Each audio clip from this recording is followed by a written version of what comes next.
Hi, everybody. Good morning, good afternoon, good evening, depending on where you're joining from.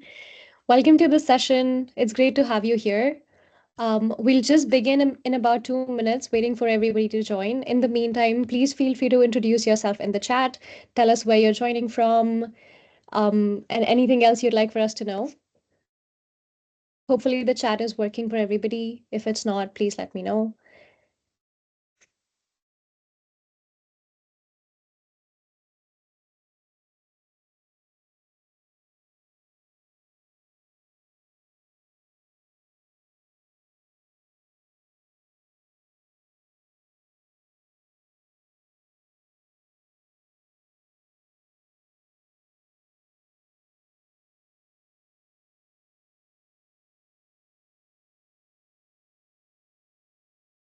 Wonderful. We have Carrie joining from Florida. We have Stephen joining from Minnesota. Anyone else joining from another part of the world? Johannesburg, New York, amazing. I'm joining from London. Anybody else from any other parts of the world? Great. We have someone from Malawi. Hi, Sam. Awesome. So while everyone is introducing themselves, and we're waiting for a few other people to join, I would just like to open up a poll for everyone to interact with. So this is a 50-minute session, and we will be talking about seeing beyond and why foresight matters now more than ever. But we want to hear your thoughts as well. So it's going to be an engaging session. We're going to open some polls. Feel free to respond with a word. Keep the chat active, keep it going, keep telling us what you're thinking, pose your questions. Even if we're not able to answer all your questions, we are open to connecting with you later. So just to start with, of course, we're living in an uncertain and complex world and a lot of volatility. So before we start talking about the futures, I want to hear, what are you most uncertain about? Use one word or two words to answer it, and we're going to see if we have any similar uncertainties from everyone. So it's a word cloud, it's on your screen. Just add your response and tell us what you're most uncertain about.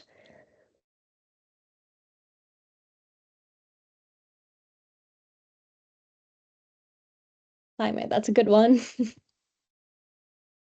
You can also add multiple ones if there are more things that you're uncertain about for anybody who might be, okay, liquidity crisis in the economy, quantum computing. Yeah, that's definitely coming up. Future of jobs and AI. A lot of themes coming here around that.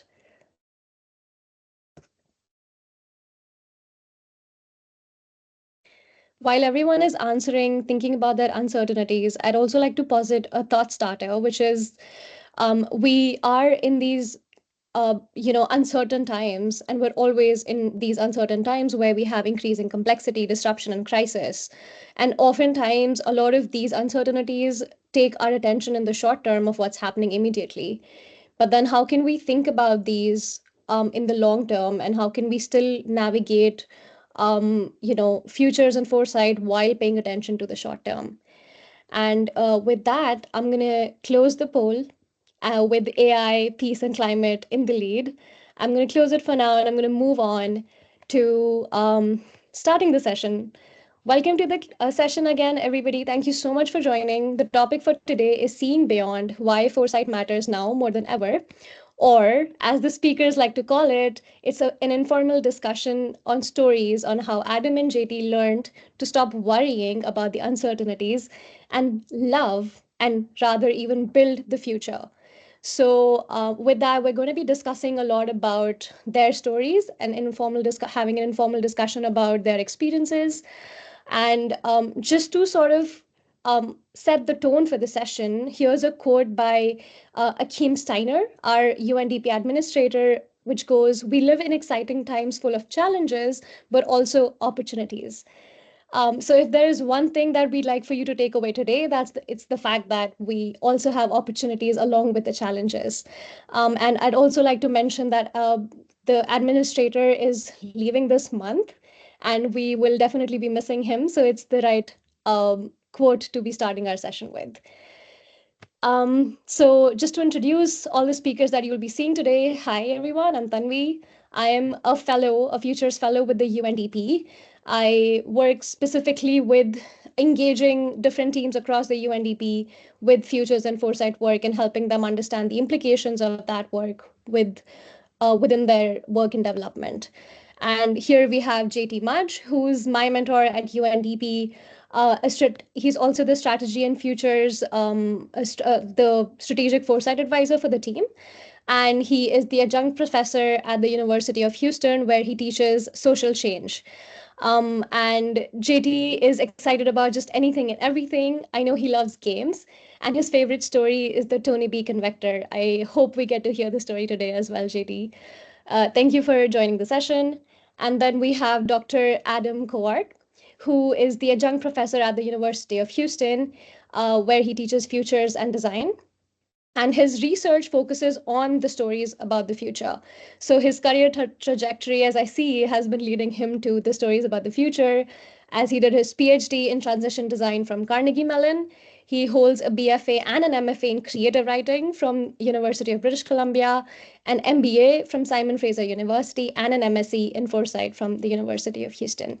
So with that, I'd like to start this session with one of the quotes by JT. So JT, would you like to tell us why this is your favorite quote? Yeah, Tanvi, it's one of my favorite quotes, and thank you so much for that introduction. Um, Stories is what we're going to talk a lot about today, right? And so I think it's appropriate to begin this part of the session with a story. Stories give us ideas, and they allow us to play with languages and concepts and values and all sorts of great things. Uh, Lewis Carroll, one of his great works, of course, Alice in Wonderland. He talks about, or Alice says, it's no use going back to yesterday because I was a different person then. I know who I was when I got up this morning, but I think I must have been changed several times since then. And this idea that change is all around us, it's a natural part of who we are, and we embrace change. Sometimes it's chaotic, sometimes it's messy, many times it's messy, right? But change is also within us. We are changing constantly, and we'll talk a little bit more about how we navigate that change. And I think today's conversation really is going to be about how do we, not just as practitioners or people that do like methodologies and strategy and all that stuff. It's really about how the change is every day within us, and it's just critical for this time that we're in. Thanks. That's a great one. Thank you so much, JT. So with that, I'm going to introduce the first topic for the conversation today. So just to set the tone, we have four topics that we'll be delving into. But obviously, we'll all engage with the topics, but then we'll open the room for JT and Adam to have to tell us their stories. So the first topic that we have is the polycrisis. As we all know, everything is always happening everywhere and all at once, and we have been in this constant flux of crisis and change with the pandemic, with the wars, with the political turmoil. But it's as it happens, these crises are always going on. So the topic here is what makes the turmoil today unique from anything that we have had in the past. To discuss that, I'd like to pose the question: what are some of the biggest disruptions that we've seen in human history? And while JT and Adam talk about it, I'd love for everybody to just answer what you have seen in your work in the history that has affected the rate of change, and what are some of the times that we can look at as the examples of rapid change. So with that, over to you, JT and Adam. Thanks. As Tavi mentioned, I'll start this off, Adam. And we haven't had a chance to talk about these questions, Adam and I, too much like together. So I'm really curious to see what you have to say, Adam. But I think for me, when I teach social change and change theory, right, what we often think like the period we're in, and it's hard to remember, especially if we didn't live through it, what different other periods, how traumatic they must have been like, and seemed like rapid change and things like that. So, the ones that I think of, obvious things like World War II. I talk about that a lot in my class about how that is potentially one of the biggest transformation periods in human history in such a short period of time, of all the different steep categories: science, technology, environment, politics, whatever. I also think of things like the Black Death, massive, massive plagues that have been completely disruptive.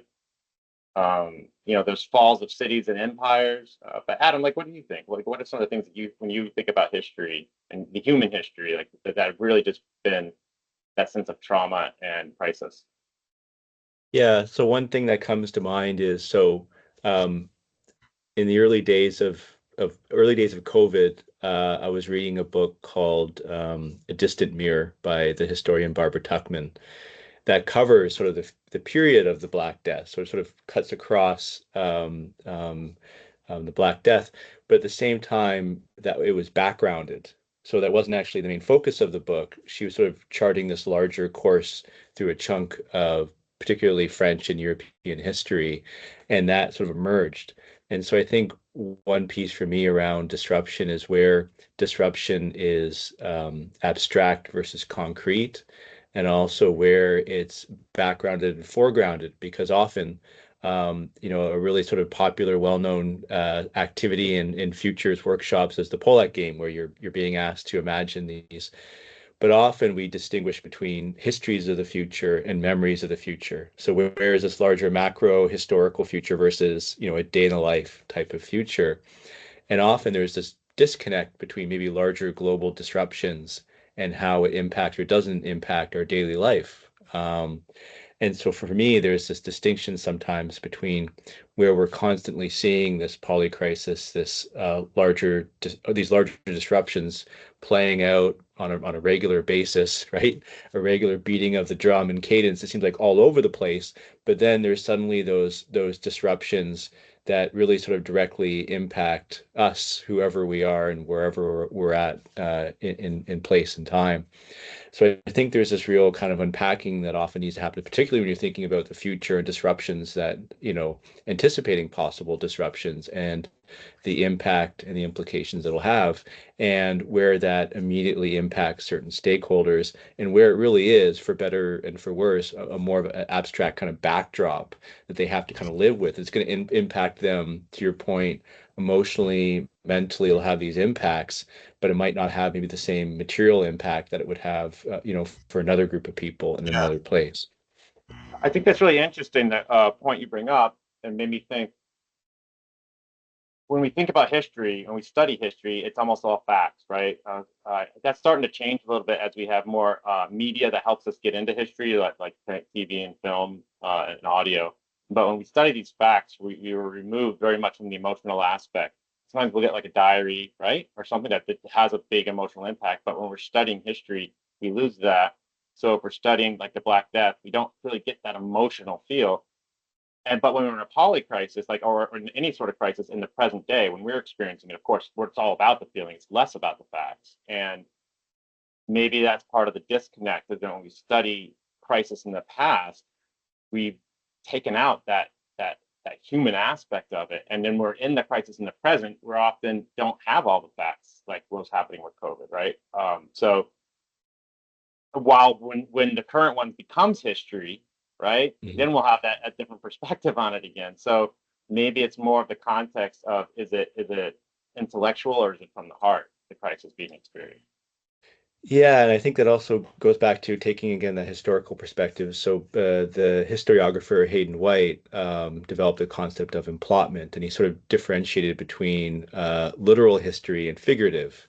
And he says as soon as we start taking historical events and organizing them into a discernible pattern, basically turning them into a narrative or a story, they start to move away from maybe this literalization into this figuratization, where they now become a story, but you're also being selective, and you're making choices and decisions around what you're choosing to foreground or to highlight. You're drawing link between certain events at the exclusion of other events, and you could sort of take that and again sort of apply that to the future space. Is saying, at some point we start to speculate and we start making decisions and trade-offs where we obviously we can't literalize the future because it hasn't happened yet, but we are figuratizing it, and we're choosing to highlight certain speculative possible events or disruptions or uncertainties at the exclusion of others, right? So we're making these trade-offs, and so we're privileging certain potential disruptions over others, and questioning why we're doing that, and where we're really choosing to highlight certain disruptions, and also drawing a line between historical, present, disruptions that have shaped the future versus historical present disruptions that we choose to sort of ignore or not include for whatever reason, right? Yeah, I do think there. I always go back and forth on this. Is there a difference between where we're at now, the poly crisis, and not? And I think that what we're experiencing right now is that sense of we are there's a lot more going on. There's a lot more complexity that we've built up, right? So there's a lot of things. The systems are a lot more complicated, for one, and second, it does seem to be a shorter period of time in which it's happening. We look at some of these like the Industrial Revolution, or we think of like humans starting to plant instead of migrate. Plant agriculture.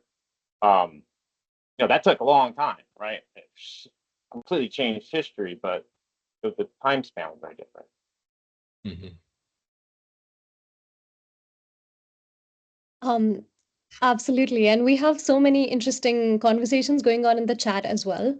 I also see someone's hand raised. So just in the interest of time, we're just going to open up the conversation to you on camera towards the end of the session. If you have anything pressing, please feel free to send in chat or in the Q&A. For now, I'm just going to move on to the next question, which is, the fact that we're talking about polycrisis and the history, and then a lot of times we can see and project trends for the future as well. Yet we don't always do much about it. So, just given the history here, I want to understand people who have joined. When you're coming up with strategies and you think about the future, how long does it take before those strategies or plans become obsolete? So if you could just answer the question in the chat. The question is, if you have come up with strategies or any kind of plans that you've made in your work, how long before they start becoming obsolete? Is it a month, a year, a few years? How many years? How many weeks? So yeah, and in the meantime, JT, Adam, if you have any thoughts on that, please feel free to share. But I'd encourage the audience to participate. Yeah, I mean, I think what we like said here on the slide is like we're natural born thinkers, humans, forward thinkers. We're good futurists, except we don't necessarily understand the shape of change, right? We think very linearly. We think in trend projections, not about other ways of thinking about change. And so as we create more complexity, that it makes it harder to feel like we can create strategies and plans. So we have to find new ways of thinking. That's kind of what we're talking about today, right? We have to find ways of making that practical, and how do you do that every day as a mindset? Yeah, and just to add real quickly to that, so not just the type of change, but also the pace of change. Some research around historical scenario sets that we've done have found that there's been some really, really great work around how certain industries, certain spaces could potentially play out over a period of time. And in many cases, what we found was that the pace of change was sort of overstated in the scenario. So it's really around like the timing of certain changes versus the changes themselves. And obviously when it comes to strategic decision making, the timing becomes critically important. If you're looking at something, you say in the next 2 to 5 years and it's 20 years, then you know what I mean? Like if you sort of overplay your hand too soon, it's going to be a significant challenge. That also relates back to complexity because now there's so many dependencies for a strategy to be successful.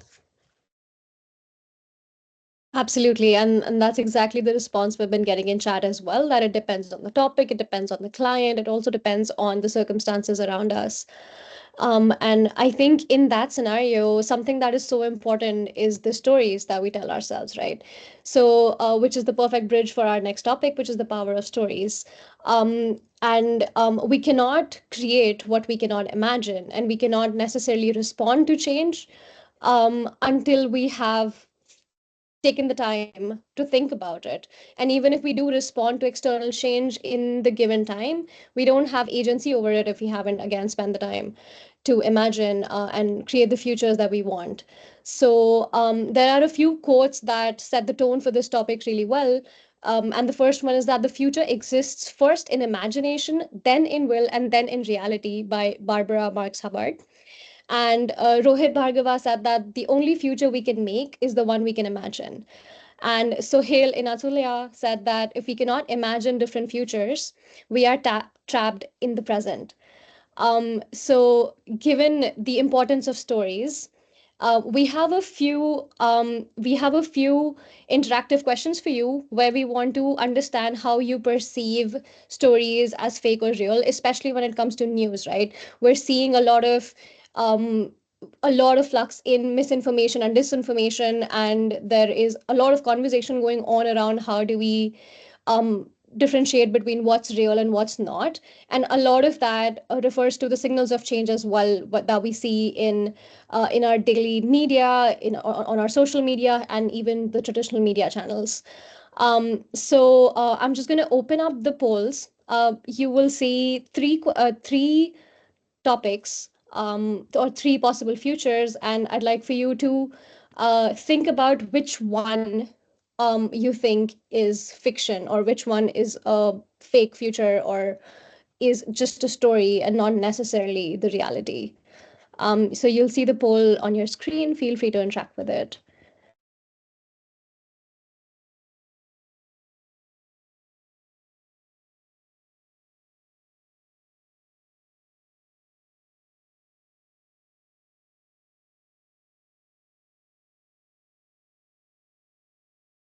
While we answer these, I think, talking about stories and news headlines, signals of change. A signal is basically, many times it's a news headline, but it could be many different things other than that. But little pieces of evidence about the future that we collect, like detectives, and to try to fill in the pieces of what might happen, right? So signals of change are a type of story that we interact with. I think that's an important thing to be thinking about. Um, they contain elements that, again, like we expand on, and we have to look beyond the obvious. We have to look for the outliers, and I think that's a big role of not just as futurists, but as people. We have to look beyond what's obvious, because the future often is stranger than fiction. It's not always obvious. Absolutely. And here in this poll, we have the the first one is actually fiction, which is the global fast food chain removes meat from menu to fight climate change. Um, so we're going to move on to the next one. If someone has thoughts on why, for the people who thought that was real, if you have thoughts on why you thought that was real, please feel free to interact with that on the chat. For now, we're going to move on to the next question. Um, so this one, it's the same concept. We have three possible scenarios of the future, and you just have to pick which one you think is fake or fiction.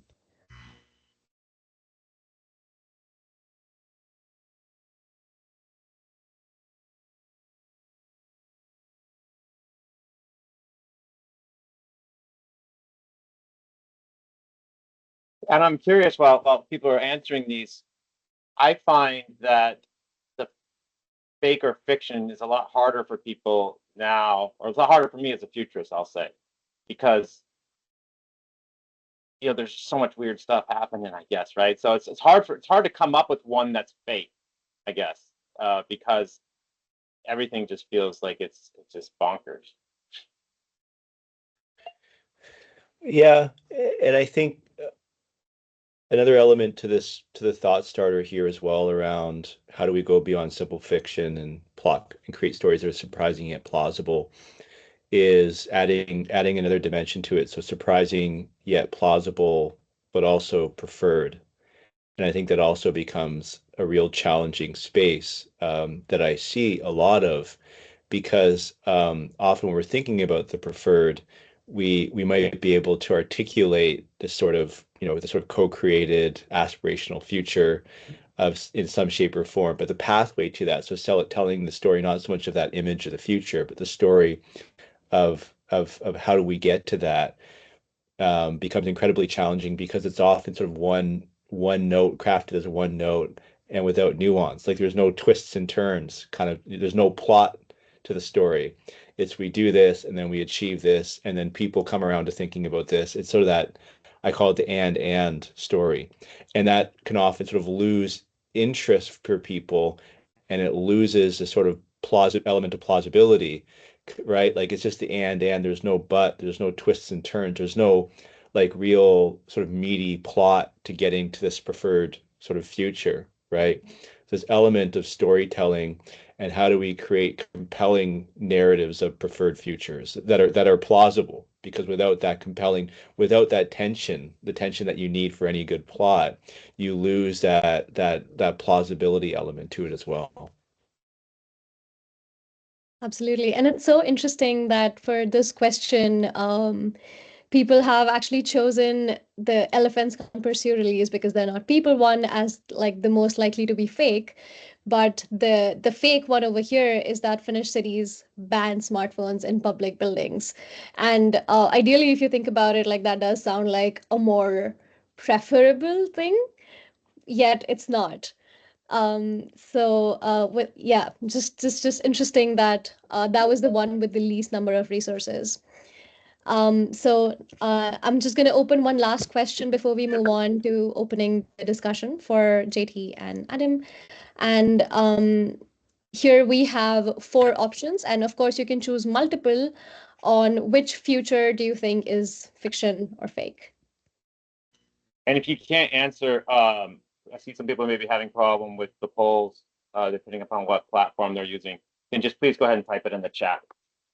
Um, I'll say something that I think is interesting around what we're talking about is these headlines. And I think what we see is the news or where we consume our information often controls the narrative, right? The narrative, the story in a lot of ways. And it what seeds our imagination, right? So we can be limited by we think of what we're thinking is possible when we consume a lot of stuff. We have to also be creators, right? We have to also be the imaginers. And I think as people that are studying futures thinking, right, as all of us should, we need to be thinking about how do we create new headlines. And when we do futures exercises, this is one of the practical things you can do in your group or just by yourself is create those fake headlines based upon something that's plausible, right? But imaginable and not real. So I think we start to see how could we make that real, and we start to take control of that narrative instead of just being fed and consuming the narrative. Yeah, and JT, I also think potentially embedded within our, which of these seem plausible or not plausible, and you would know this is some of our assumptions of change, particularly assumptions of change around technology versus values and culture. So where do we think that technology really kind of drive change versus where do we sometimes make the assumption saying no, technology is almost like to create change is really almost tangential to the values and worldviews that we hold. It's like the Finnish example, banning smartphones is it's almost like a fake teaser because it's not really about the technology, it's around values driving policy and change, right? So it's actually a good one because you're thinking cell phones technology, but no, it's really the values that underpin it that would have led to that policy shift and that change in behavior. So. Yeah, good point. Absolutely. So I'm just going to close this poll as well. If anybody hasn't answered it yet, if you want to see the results, you just have to select and submit one. Okay, so I was really hoping for this one that the AI creates new drug that cures common allergy was true, but it's sadly not. And again, I think that reflects what Adam just said, that it's actually not so much about like AI, but then the fact that nobody is really thinking about curing common allergies. So yeah, so that with that again, I think we come down to what kind of stories are we telling ourselves about the future, and what is the role of world building in responding to the world of today, and what forms do these stories take, how personal are they, and how do they define how we think about today and the future. So JT, Adam, over to you. Would love to hear your stories about stories. Go for it, Adam. Um, so a couple pieces around the role of world building. So really the ability to first of all, they say with storytelling, so we use stories to build a model of the world. And then once we have a model of the world, we very strongly defend that model. Like we've got this model, we have a sense of what the world is, how it works, the values that we hold. So by world building, what we're trying to do is we're almost sort of creating these alternatives to the current world. And implicit in that is this idea that we're building an internally consistent, plausible representation of an alternative world that in some ways can challenge, but also be accepted by our current model of the world, right? That's where the plausibility, the aspiration, the alternativity comes in. Uh, Going back to Tanvi's last point, sorry about that. So, in teaching design futures to undergrads, you often have this technological heavy representation of an alternative world without the values that underpin it. And so you lose that sense of internal consistency as a result. Like, multiple times I've had students present, and undergrad students, but present sort of this like, oh, here's this world in which there's like full gender equality. And you're like, great, how do we get to this world? Oh, well, we developed an app and it did this thing. You're like, wow, that's one heck of an app, right? Like that's a solid app to bring forth like global gender equality. That would be awesome. So there's this sort of tech heavy assumptions, and there's not that sort of internal consistency. And if you think about internal consistency, what it does is it allows us in a way to start to transport ourselves into that world. This a well-crafted world creates this vehicle that we can sort of travel to the future in. And we talk about the value of transportation into the story world, because what it does is it sort of allows for what's called poetic faith. So what we do is, in a sense, we actually sort of suspend some of our disbelief. We surrender a little bit of this world that we've created, this world that we're defending, and we just allow ourselves to move into this story world for a period of time. Like it lowers some of our defenses, right? It lowers some of those defenses and allows maybe new ideas, thoughts, values, opportunities, assumptions, whatever, to kind of get in and be challenged in a way that just sort of giving you the facts about something, it just doesn't do that. And so anytime we're thinking about scenarios to some degree, gaming, so playing games about the future, role playing, immersion, these are all examples of stories that in some level are meant, or the hope for us is that we suspend a bit of our disbelief. We transport ourselves into these worlds, and we give ourselves permission to lower some of our defenses a bit, to almost like sample and taste and try out some of these alternative futures, right? Um, yeah, I think I've rambled on enough about that from a JT. What do you think? No, I mean, I'll just jump right on top of that and keep rambling on. I think that one of the greatest things about doing foresight in a type of environment we have today, and it's not just about this idea of polycrisis or vast amounts of uncertainty. It's also the polarizations that we see, like people digging in and becoming camps as opposed to collaborative, right? And when we get to that, it's really hard to look for solutions to things because we either feel like we can't do a solution, we don't things are going to change by the time we get anything in place. We feel like we're trapped. We feel like we don't have options. Everything's uncertain, but we also feel like we're just at odds with each other. We can't come to a common agreement. And I think that's where foresight, in particular, allows for that safe space, kind of like what Adam's referring to create these worlds that are in some ways allegorical, right? They're not necessarily, we're not actually living in them, and we get to kind of learn like what Adam wants versus what I want without saying this is what we're going to put in the plan, then we're going to fight over it.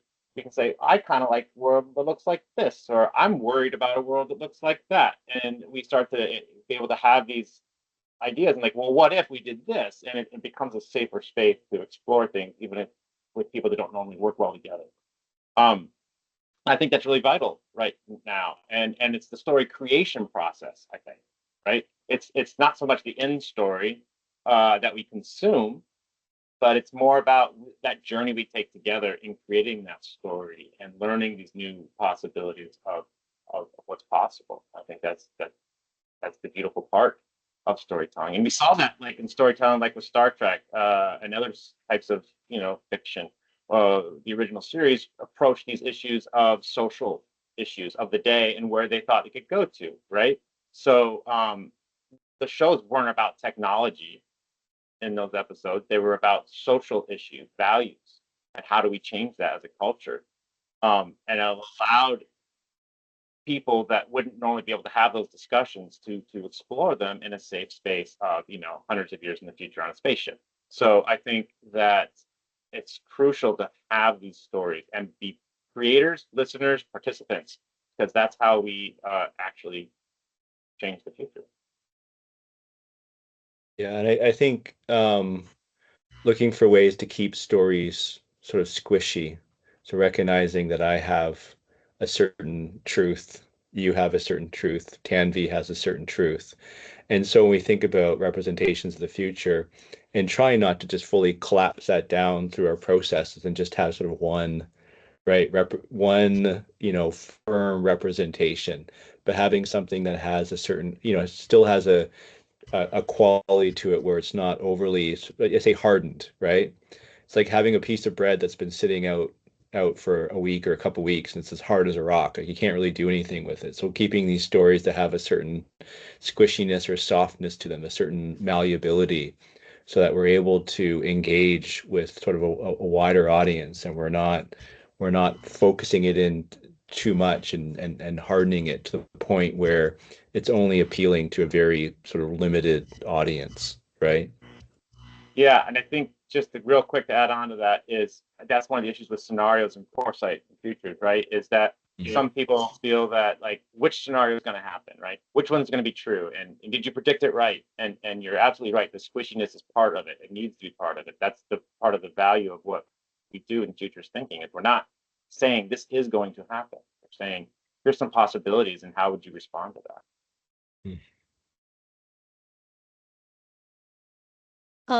Thank you so much for that, JT, Adam. That's so interesting. And yeah, someone is mentioning how they like their stories squishy, and I agree. Um, and then, so when you're talking about being able to use those stories, that ties into the next topic really well, which is foresight in action. And, when we talk about storytelling, that's just one part of it. And foresight work and foresight in action is what makes the difference between fiction and actual strategic foresight work. So, what kind of methodologies have you used or have you seen in action that take storytelling from just being stories to being actionable? And what is the role of foresight in that? And before we jump into the discussion, there again is a quote that sets the tone for this by Rohit Bhargava again, which is that in futures, we're really good at world building, but maybe not always so good at doing something about that.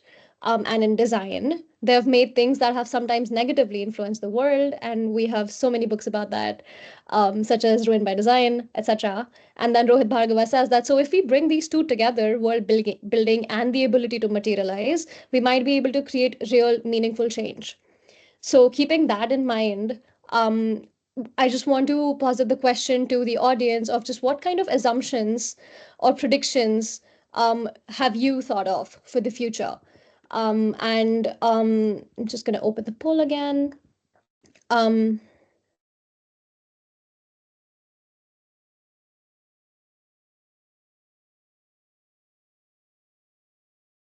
so, sorry, give me a second.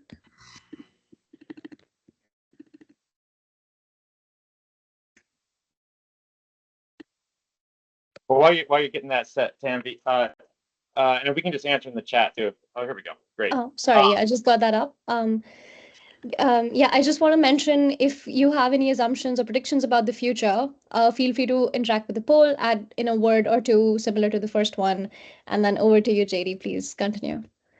Oh no, I was just going to say that where this is kind of going is we have a lot of assumptions about the future, and that's great. We should continue to assume things and create things, but we also in foresight, of course, want to have some sort of methodology, right? We want to be able to make that a little more rigorous when we're trying to make strategic decisions. So that's a large part of what we're trying to do.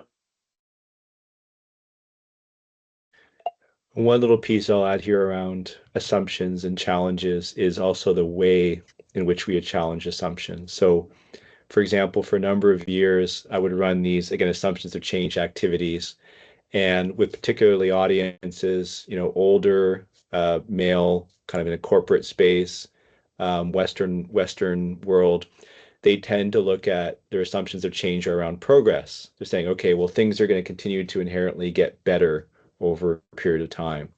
And I found that as you got to younger, more diverse audiences, the assumptions of change became more diverse. There was less of a sense that that the progress narrative was going to be how things were going to play out. And so I think you challenge assumptions of change, but also I think there's this piece around challenging, like, what does progress mean? And so when people are like, things are going to continue to get better, or we'd like things to get better, there's also underlying assumptions around what better means. And so not just saying, well, there's other ways that, maybe thinking about assumptions of change, but also thinking about the nature of what progress actually means and how do we challenge and maybe reshape assumptions around what we mean by progress and what do we mean by getting better. Doesn't necessarily mean a bigger car and a bigger house, faster car. It doesn't mean some of those things that, right? Like what does better mean, and what could it mean?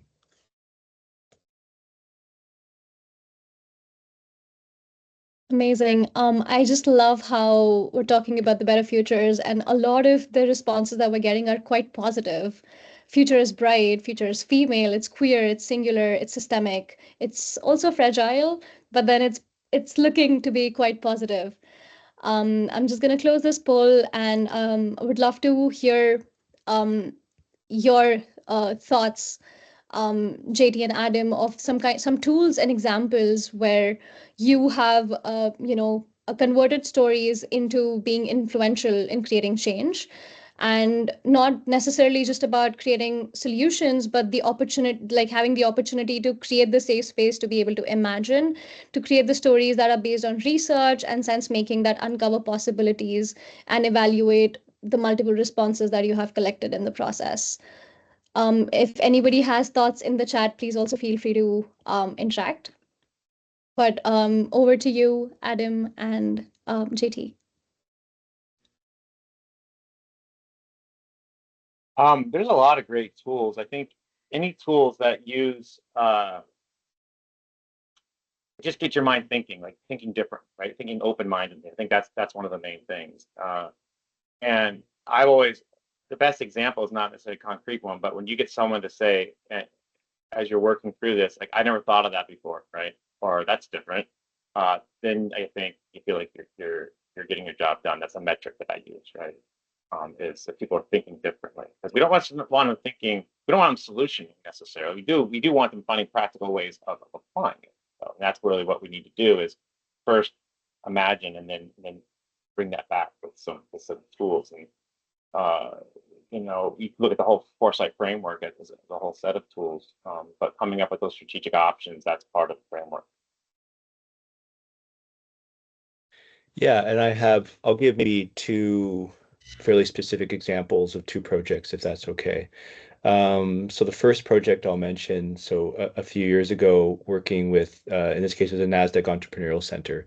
So they were looking at the lack of investment to underrepresented communities. So investment to underrepresented communities that were entrepreneurs. So women, folks of color, specifically in an American and UK context. And so one of the tools that we used, and this is maybe, but we used multi-level perspective mapping, which is actually looking at sort of the deep historical evolution of the socio-technical system and the current state of a particular topic. In this case, again, under investment.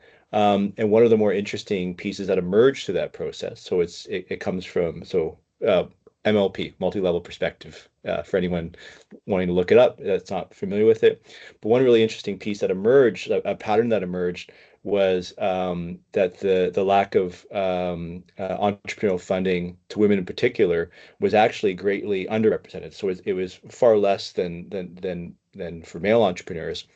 But there was a whole subsection of women that were not even being captured in that underinvestment because they weren't even being considered entrepreneurs in the first place. They were homemakers with hobbies. They like there's this whole area, like this subsection.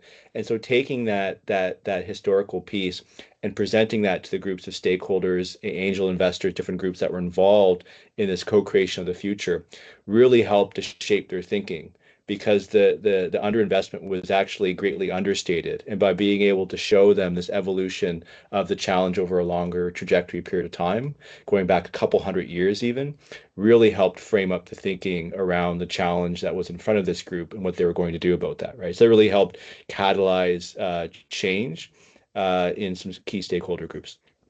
The other example I mentioned really quickly was around future of workforce in logistics supply chain environment for some organizations. And for this, we used Harman's Fan. So for those who don't know Harman's Fan, it's around coming up with, I always get the number wrong, so don't quote me on the number. It's about 15-ish or so future system states, and then organizing those system states along short term, medium term, long term, and then charting trajectories. So basically creating like longer term scenario pathways through those.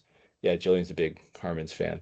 Uh, fan. And so what really came out of this was so they had the leadership, so senior executive leadership had entered this process hoping to get like a list of skills, like future skills for different functions that they're looking for, like in the 2040-ish, 2030-ish time horizon, automation, AI. What are these skill sets going to be that we're going to need to start investing in and finding people who can do this and leading these groups of people?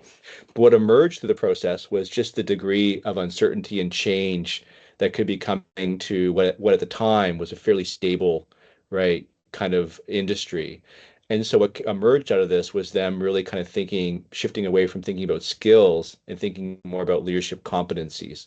So how do we start to invest in people and a culture that's going to be able to embrace uncertainty and be able to be able to pivot and be more agile because they were big and slow. So that ended up being their big takeaway. We had skills, we had all that good stuff that they wanted, but that's what they really took away from it. It's like we really need to look at how we change our culture in a way it's going to allow us to be agile and respond to all of these things that may or may not come about. So those are two examples, two tools. I don't know, JT, what do you think? No, those are great examples. I know there's some people in the audience that are not futurists. Maybe Tanvi, you could pop the slide back up. I'll give Foresight in 1 minute, kind of bring this back to the practical a little bit.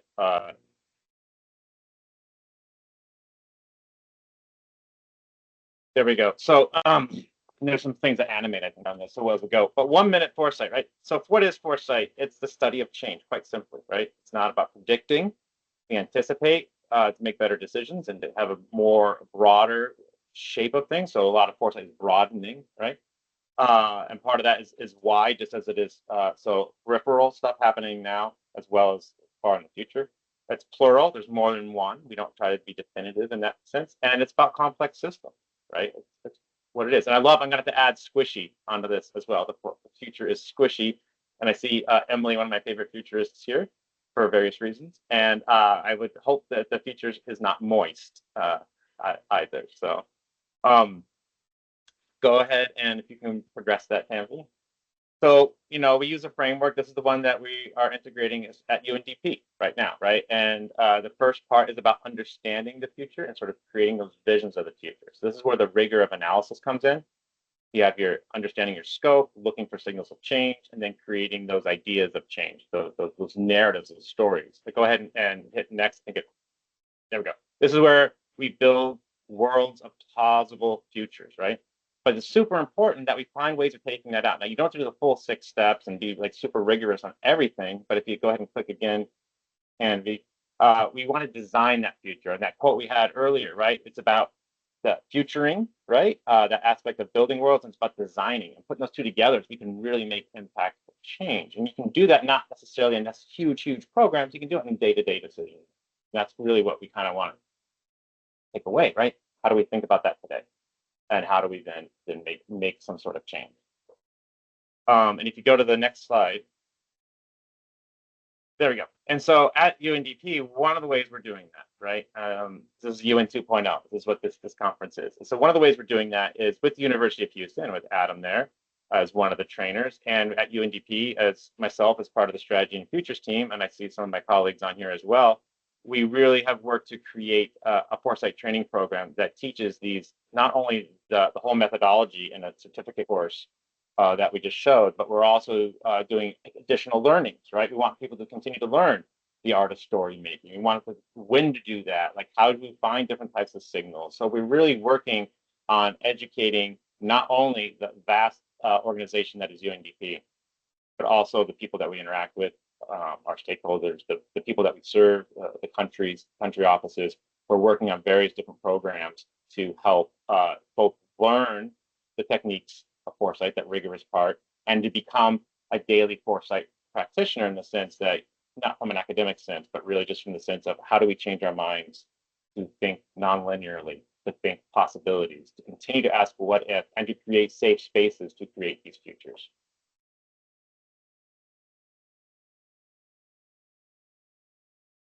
Yeah, and I'll just add in quickly what a great experience it was to be able to support some of this training. And I think, just quickly, one of the key lessons that really came out of that, being able to talk to people from all over the world in the UNDP, and then being able to be part of the training, was around really thinking more deeply about the speed of change or the pace of change.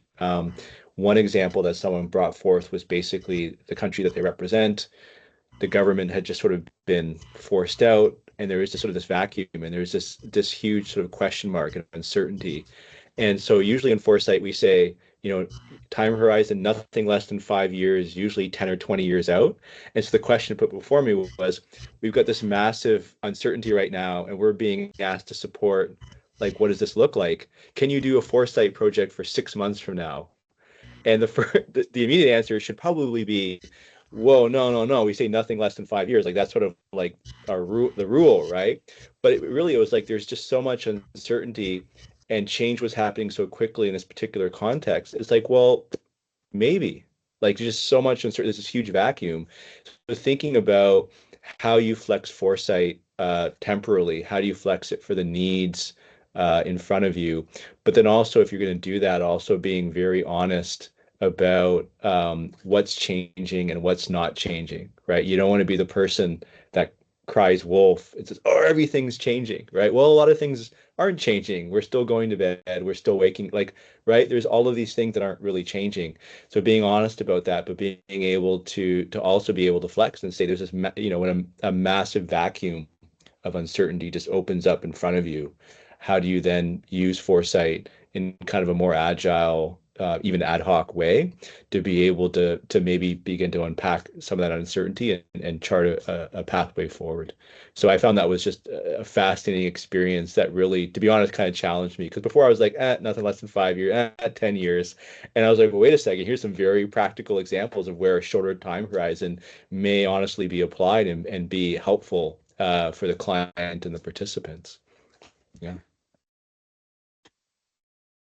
Amazing. That's so important. I think also, just like while we're talking about design, and merging foresight with that, how can we find that bridge between, doing it for today versus for tomorrow?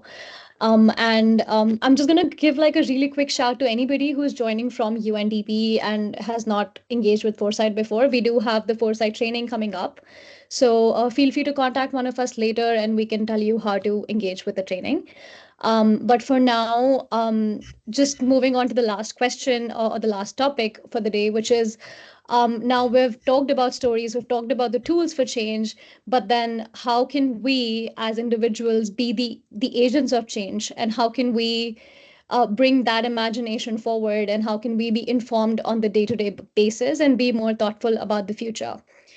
So we're going to skip the interactive poll just in interest of time, and going to open the room for JT and Adam to tell us how we can embed foresight in our day-to-day activities and pursue it as a mindset more than a professional practice.